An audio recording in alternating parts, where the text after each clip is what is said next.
గీత 2వ అధ్యాయం 19వ శ్లోకం ఏనం వేత్తి హంతారం యశ్చైనం మన్యతే హతం ఉభతౌ న విజానీతో నాయం హంతిన హన్యతే. జీవుడిని చంపువానిగా తలిచేవాడు కానీ చంపబడువానిగా తలిచేవాడు కానీ జ్ఞానవంతులు కారు. ఎందుకంటే ఆత్మ చంపబడదు. మారణాయుధాలచే దేహదారి గాయపడినప్పుడు దేహంలో ఉన్న జీవుడు చంపబడని తెలుసుకోవాలి.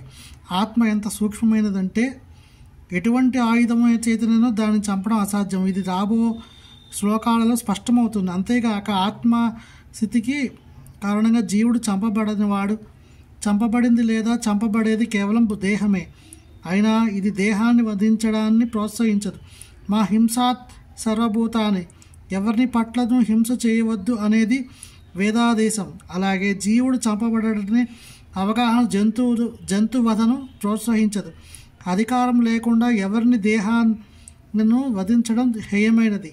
ప్రభుత్వం చట్టం చేత భగవన్ నియమము చేత అది దండనీయం అవుతుంది. అయినా ఇక్కడ ధర్మం కొరకే అర్జునుడు సంహార కార్యంలో నెలకొల్పబడుతున్నాడు కానీ విపరీత తలంపుతో కాదు.